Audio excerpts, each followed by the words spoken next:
আসসালামু আলাইকুম। আমি লাকি চলে এসেছি আজকে ভিন্ন ধরনের একটা ভিডিও নিয়ে। আজকে কোনো রান্নার ভিডিও হবে না, আজকে আমাদের গ্রামের বাড়ি থেকে কি কি আসলো সেটাই আপনাদের সাথে শেয়ার করব। তো চলেন দেখা যাক গ্রামের বাড়ি থেকে কি কি আসলো। প্রথমে রয়েছে প্রচুর কলা, কাঁচা কাঁঠাল, ওগুলো আমাদের গ্রামের বাড়ি থেকে এনেছে। কাঁচা কাঁঠালের তরকারি কে কে পছন্দ করেন, আমি খুব পছন্দ করি।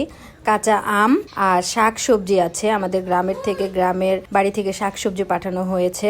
তারপর রয়েছে ফ্রেশ মাছ, এগুলো আমাদের নদীর মাছ। অনেক ধরনের মাছ পাঠিয়েছে, গরুর গোছ পাঠিয়েছে, হাঁসের মাংস পাঠিয়েছে, ইলিশ মাছ এবং চিংড়ি মাছ পাঠিয়েছে। এগুলো সবকিছু আমাদের গ্রামের বাড়ি থেকে পাঠিয়েছে। গরুর দুধ পাঠিয়েছে। আরো ছিল গ্রামের যে বিলে সেচি শাক হয়, সেই সেচি শাক পাঠিয়েছে। আমাদের গ্রামের ভাষায় এটাকে সেচি শাক বলে। আপনাদের দেশে গ্রামে বা অন্য অন্য ডিস্ট্রিক্টে এটাকে কি শাক হিসেবে চিনে অবশ্যই আমাকে কমেন্টের মাধ্যমে জানাবেন। ওগুলো ফ্রোজেন করে রাখা হয়ে গেল।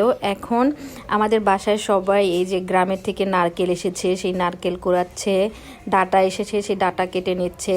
কাঁচা কাঁঠাল ওই যে কাল দেখালাম সেটা কেটে নিচ্ছে। অন্যান্য সব সবজি কেটে বেছে নিচ্ছে রান্না করার জন্য। আজকে দুপুরের জন্য এগুলোই রান্না হবে, তাই আজকে রান্না আপনাদের দেখালাম না। আজকের রান্নার ভিডিওটা যদি আপনারা দেখতে চান আমাকে কমেন্ট করবেন, অবশ্যই আমি আপনাদের সাথে রান্নার ভিডিওটা শেয়ার করব।